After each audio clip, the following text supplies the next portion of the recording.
I had everything money could buy: the mansion, the cars, the trophy wife from the right family. But I was empty inside. Then I met her. She wasn't part of my calculated plan. She was better. She taught me what real love means when you strip away the status. 7 years ago, I was exactly where society told me I should be. I had the corner office overlooking Manhattan, the $14 million estate in the Hamptons, and a garage full of cars I barely drove. My investment firm managed billions, and my name appeared regularly in those magazines that celebrate wealth as if it's a virtue.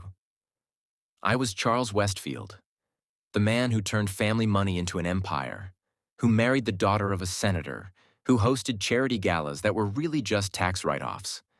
I had it all. At least that's what everyone kept telling me. What no one saw was the emptiness, the calculated nature of every decision I made.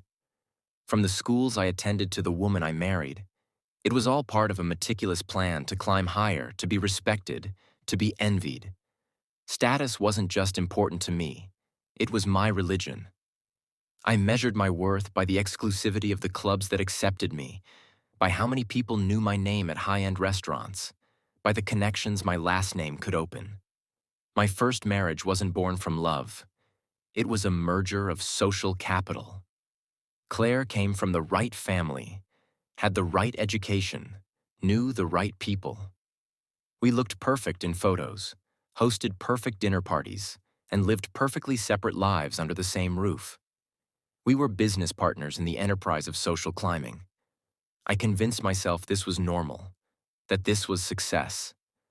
But life has a way of shattering the illusions we create. What I'm about to share with you is how everything I thought I knew about happiness, about love, about what gives life meaning, it all came crashing down. And from those ruins, something authentic finally had the space to grow. I never expected to fall in love with Nia. She wasn't part of the plan. She didn't come from money or influence. She was brilliant, compassionate, and completely unimpressed by the wealth I'd accumulated. She was also black, something my social circle viewed as complicated. Their reaction revealed just how shallow and prejudiced my world really was. But Nia saw through the facade I'd built. She challenged me to question not just who I was, but why I was that person. This isn't just a love story, though. It's about the courage to walk away from everything you thought you wanted, to face the uncomfortable truths about yourself, and to rebuild your life on a foundation of authenticity rather than appearance. It's about learning that real connection doesn't care about bank accounts or social standing. It's about discovering that true fulfillment comes when you stop performing for others and start living for yourself. So stay with me. I want to take you on this journey. From the hollow success I once chased to the genuine happiness I eventually found. Because if you're measuring your worth by who knows your name, by the car you drive, or by the circles you run in, you might be winning a game that costs you everything that actually matters. I nearly lost it all chasing status, and it was a woman who was supposed to be beneath me who taught me what it means to truly live. This is our story. I was born with a silver spoon, but that wasn't enough for my father.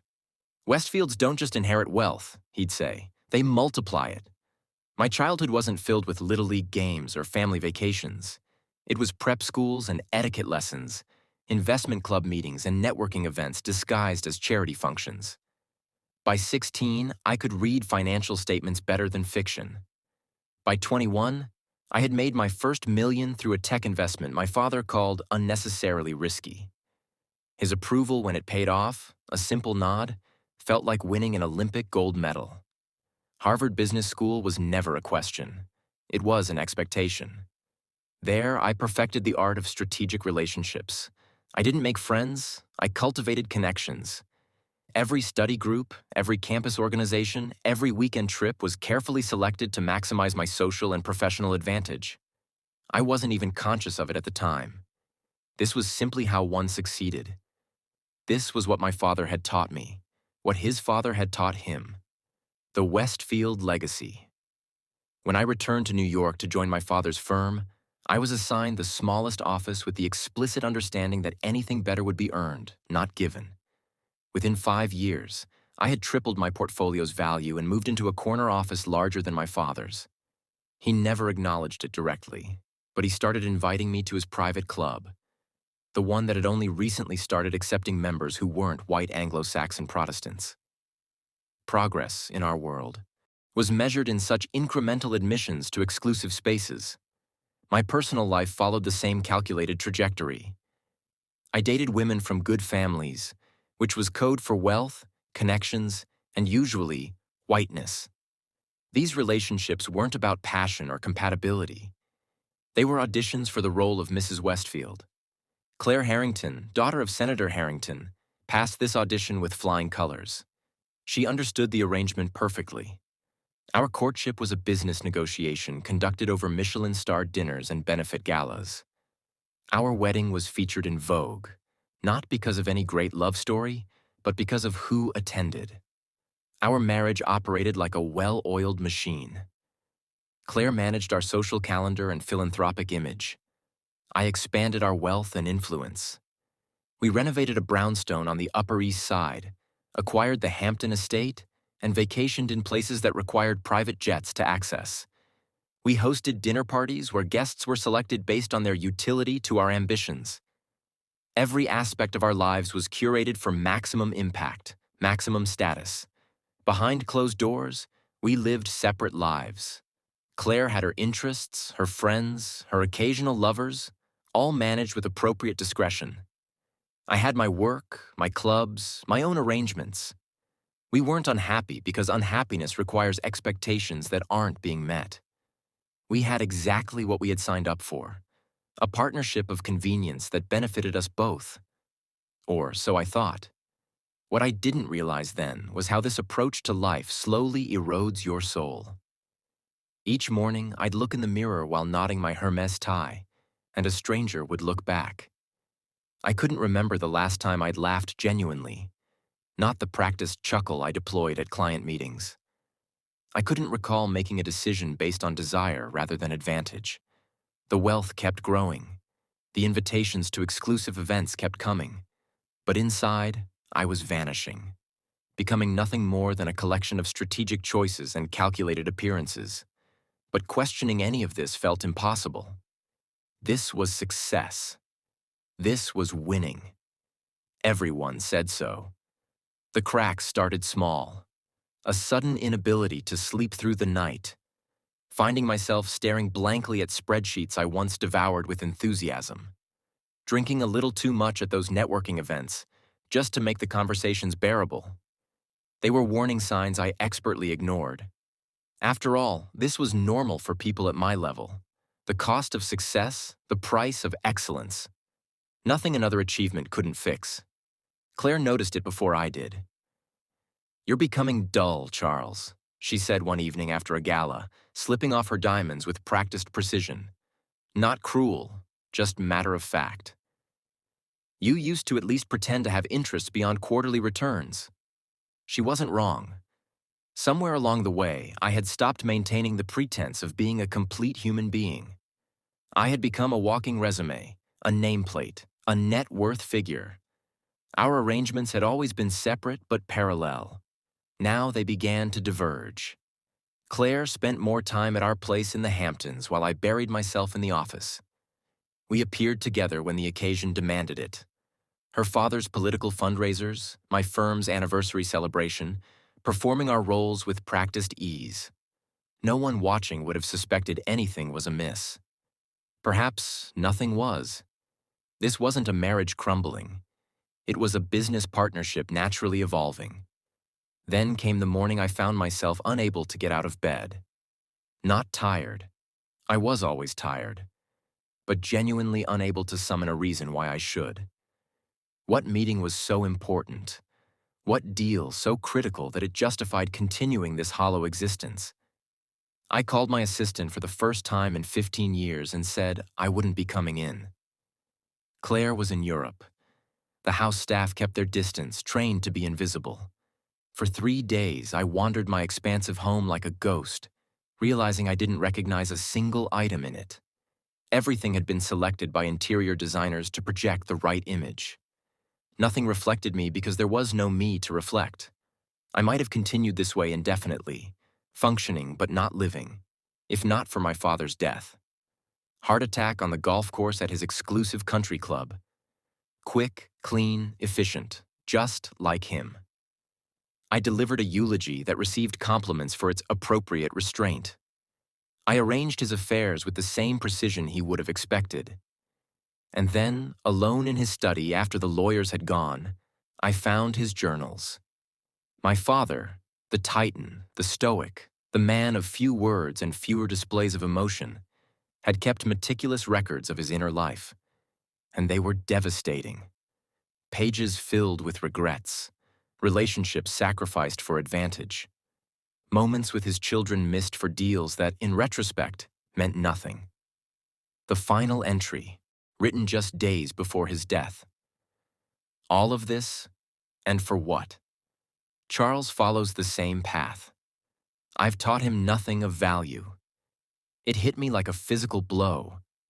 I was 43 years old, following a roadmap to a destination my own father had found empty upon arrival.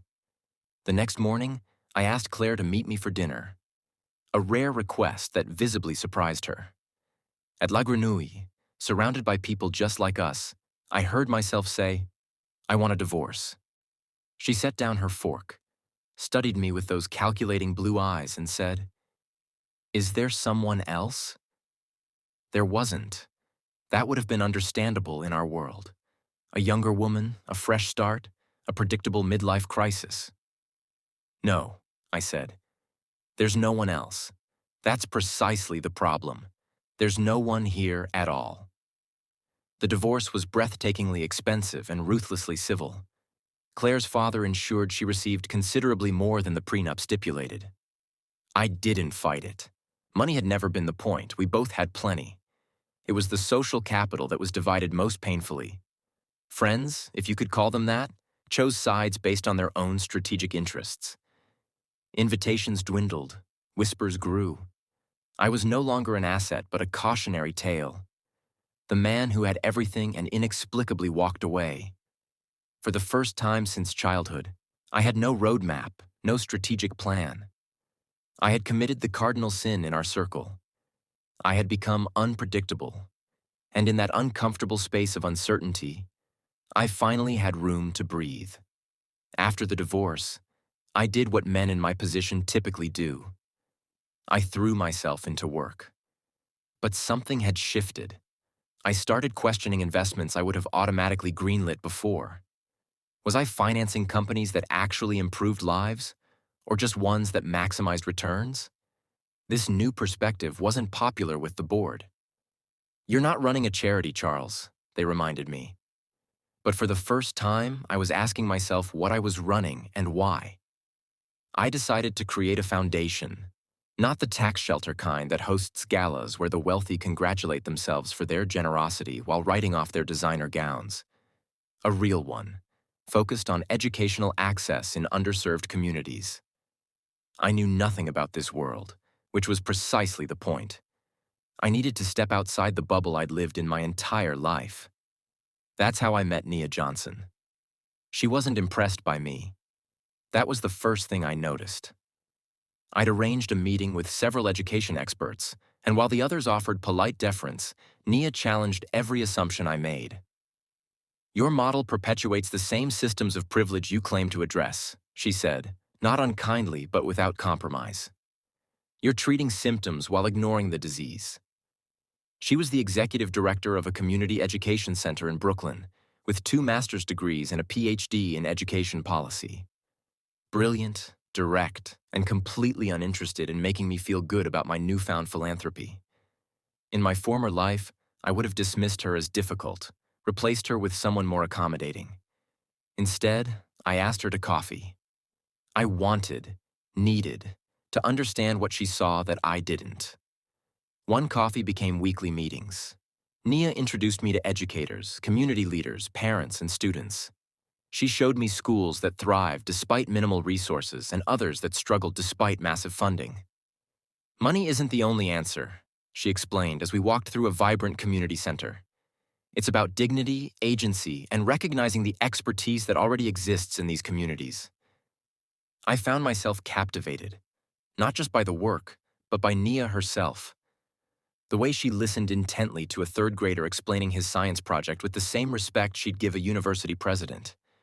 The way she navigated complex social dynamics with graceful authenticity. The way she laughed, fully, genuinely. Something I realized I'd rarely heard in my former social circles. What I felt developing between us terrified me. Not because of who she was, but because of who I had been. What could I possibly offer someone so genuine, so purposeful? My entire life had been constructed around appearance rather than substance. Next to her reality, my world seemed like an elaborate theater production. Then came the evening we worked late at the foundation office, ordering takeout and poring over grant proposals. "Why are you really doing this, Charles?" she asked, setting down her pen. And don't give me the rehearsed answer. No one had asked me that question before. Not my ex-wife, not my father, not even myself. I found myself telling her about my father's journals, about the emptiness I'd felt despite having everything I was supposed to want, about feeling like I'd been playing a role my entire life without ever auditioning for a different part. "That's a start," she said with a smile that reached all the way to her eyes. "But you're still defining yourself by what you're running from, not what you're running toward." She was right, of course. And in that moment, I realized what I wanted to run toward was her. Not because she represented some kind of redemption or absolution, but because when I was with her, I felt like a real person. Flawed, uncertain, but finally authentic. I didn't act on these feelings immediately. There were complications beyond the obvious. Nia had seen the worst of systems created by people like me. She had every reason to be suspicious of my intentions. And my own understanding of relationships had been so warped by status and strategy that I needed to be sure I wasn't simply replacing one type of acquisition with another. Meanwhile, my former social circle had noticed my regular visits to Brooklyn. The whispers grew louder. Former colleagues made comments about my interesting new direction. At a rare appearance at a charity event I'd previously co-chaired, an old friend cornered me by the bar. "Is this middle crisis thing going to last much longer, Charles? Because people are starting to talk." I realized I didn't care. For the first time in my life, I was making choices based on what felt right rather than what looked right. And what felt right was being in Nia's orbit, learning from her perspective, and slowly, cautiously allowing myself to acknowledge that what I felt for her was unlike anything I'd experienced before. It wasn't calculated, it wasn't strategic. It was the opposite of everything I'd been taught to value, and it was the most alive I'd ever felt. It was a rainy Tuesday evening when everything changed. Nia and I had been working late again, a habit that had become the highlight of my week. We'd fallen into a comfortable rhythm, challenging each other's ideas, learning from our different perspectives, gradually building something meaningful together. That night, walking her to her car, I impulsively offered her my umbrella. "I've seen your apartment, Charles," she laughed. "I know you have dozens more." "Actually, this is my only one," I admitted. "My assistant used to handle rain." She stopped walking and looked at me with amused disbelief. "You had someone whose job included keeping you dry?" Put that way, it sounded absurd, one of countless privileges I'd never questioned. We both started laughing, standing there getting soaked, and something shifted between us. I reached for her hand without thinking, and she didn't pull away. "I'd like to take you to dinner," I said. "Not for work, not for the foundation, just us." Her expression grew serious. "This is complicated, Charles. You know that." "I do. Your world and mine don't typically mix well." "I'm not asking to mix worlds. I'm asking for dinner." She studied me for a long moment. "Okay, dinner, but I choose the place." That first date wasn't at Per Se or Le Bernardin. It was at a small Ethiopian restaurant in her neighborhood. No reservations, communal seating, eating with our hands. I was completely out of my element and completely captivated. Nia spoke about her parents, her father who drove a city bus for 30 years, her mother who taught elementary school and raised 3 children to believe education was their birthright, not their privilege. She talked about navigating predominantly white institutions that simultaneously underestimated and tokenized her, about choosing to bring her expertise back to her community rather than climbing ladders in places that weren't built for her. "What about you?" she asked. "Tell me something real, something not on your Bloomberg profile."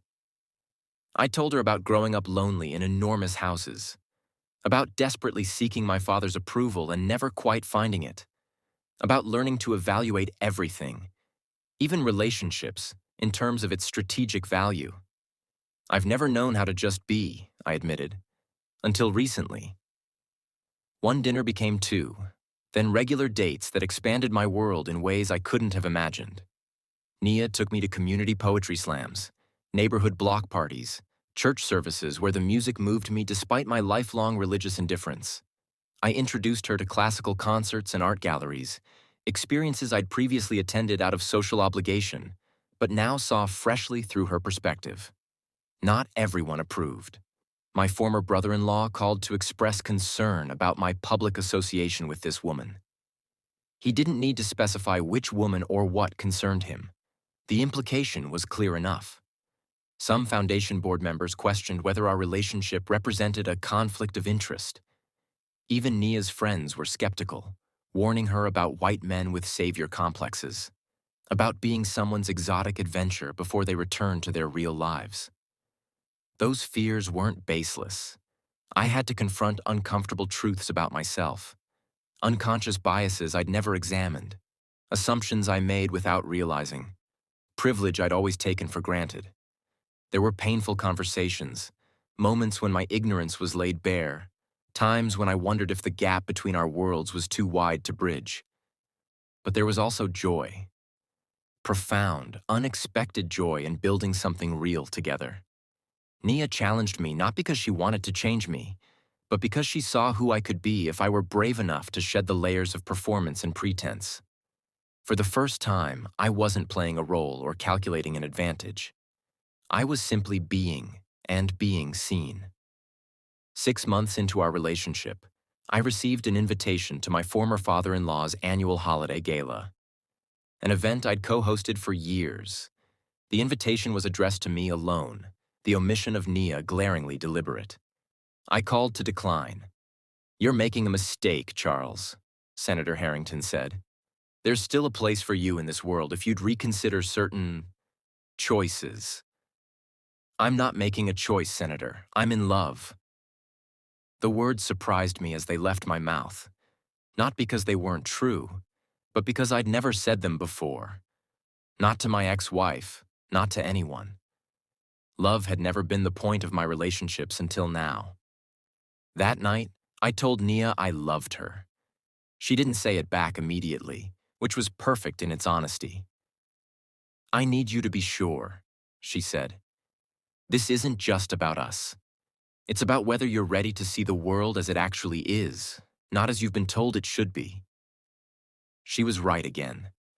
Loving Nia meant seeing the injustices she navigated daily that I'd been blind to. It meant recognizing systems of privilege that had smoothed my path while creating obstacles on hers. It meant understanding that our relationship existed in a context bigger than our individual feelings. 3 weeks later, she told me she loved me too. Not because I'd proven worthy, but because we'd built something worthy together. A relationship based on honesty, growth, and mutual respect. We weren't perfect. We still made mistakes, had difficult conversations, navigated misunderstandings born from our different experiences. But we faced them together, with a commitment to truth over comfort. I learned more about love from those challenges than from all the frictionless convenience of my previous relationships. Real love, I discovered, wasn't about finding someone who fit neatly into your existing life. It was about being willing to rebuild that life around what matters most. 2 years after meeting Nia, I sold my Upper East Side brownstone. The place had never felt like home, more like a museum of someone else's taste. We found a beautiful brownstone in Bedford-Stuyvesant that needed renovation but had history, character, soul, Neighbors brought welcome baskets and invitations to community meetings. One elderly woman who'd lived on the block for 50 years told us stories about the neighborhood's past while we sat on her stoop drinking lemonade. I'd lived in exclusive communities my entire life, but had never experienced actual community until now. My relationship with the foundation board grew increasingly strained. They wanted safe, photogenic initiatives with measurable quarterly outcomes. Nia and I were pushing for structural changes, community leadership, and long-term investments that didn't yield immediate PR opportunities. After a particularly heated meeting where a board member suggested we were being too political, I made a decision. "It's my money," I reminded them, "and I'd rather use it meaningfully than comfortably." I restructured the foundation with community leaders forming the majority of the board. I stepped back into an advisory role and watched as they created programs far more innovative and effective than anything I could have devised. This wasn't about me saving anyone. It was about recognizing that the people closest to the problems often have the best solutions, if given resources and respect. Nia continued her work at the Education Center while pursuing policy advocacy at the city level. We supported each other's goals but maintained our independent professional lives. This wasn't a merger of assets or ambitions. It was a partnership of equals pursuing purpose in different ways. When I proposed, I didn't have a 5-carat diamond or a Michelin-starred restaurant reservation. Instead, we went hiking in the Catskills, reaching a summit overlooking the Hudson Valley at sunset. The ring was modest by my former standards, but designed collaboratively with a local jeweler who used ethically sourced materials. Nia's yes meant more to me than any business deal I'd ever closed. We decided to get married in her family's church, a beautiful historic building in Brooklyn where generations of her family had marked life's milestones. My side of the aisle was sparsely populated. Most of my former social circle declined with transparent excuses. My cousin Susan came, bringing her teenage daughters who hit it off immediately with Nia's nieces. A few colleagues from my current work attended, along with some of the educators and community partners we'd collaborated with. Nia's side was full. Extended family, childhood friends, colleagues, students she'd mentored over the years. The church overflowed with genuine connection, with people who showed up not because of obligation or advantage, but because of love. Her father, retired now but still standing straight with dignity earned through decades of service, walked her down the aisle. Her mother, who had initially been the most skeptical about me, had gradually warmed as she saw our relationship evolve. At the rehearsal dinner, she took my hand and said simply, "You're good for each other. That's all that matters in the end." Our wedding wasn't featured in any magazines. There were no celebrity guests or 5-figure floral arrangements. Instead, there was incredible food prepared by a catering company started by formerly incarcerated individuals that Nia's center had partnered with. There was music that moved people to spontaneous dancing rather than polite appreciation. There were toasts that spoke of character rather than accomplishments.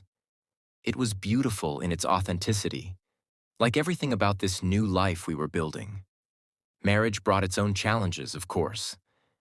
We navigated cultural differences, family expectations, and the occasional reemergence of my old habits of emotional distance when things got difficult. We had painful conversations about race, privilege, and equity that sometimes left us both raw but ultimately stronger. We learned that love requires more than good intentions. It demands consistent work, humility, and the courage to be uncomfortable for the sake of growth. 3 years into our marriage, we welcomed our daughter, Maya. Holding her, I felt a fierce determination that she would grow up differently than I had, knowing she was loved for who she was, not what she achieved. That she would understand both the privilege she inherited from me and the resilience she inherited from Nia. That she would move through the world with the awareness and compassion that I had spent half my life developing, and that seemed to come naturally to her mother. My former world occasionally resurfaces. I ran into Claire at a fundraiser for the city ballet. Both of us remarried, both seemingly happier. She studied Nia, who was deep in conversation with the program director about expanding arts access in public schools, and said with genuine curiosity, "You've changed, Charles." "I hope so," I replied. Are you ever going to come back? She asked, gesturing vaguely to encompass the world we'd once shared. I looked at Nia, brilliant, passionate, authentic, and at the life we'd built together. A life of purpose rather than performance, of connection rather than calculation. I'm already home, I told her. This isn't a story about giving up privilege or rejecting success. I'm still wealthy, still working, still benefiting from advantages I did nothing to earn. The difference is awareness of those advantages, of systems that extend them to some and deny them to others, of the humanity we share regardless of circumstance. And it isn't a story about being saved by love. Nia didn't fix me or redeem me. She simply showed me a different way to live, to connect, to matter. She challenged me to examine what I valued and why. I had to do the work myself and continue doing it every day. What we've built together isn't perfect, but it's real. And in a world so often defined by appearances, finding something real is the greatest privilege of all.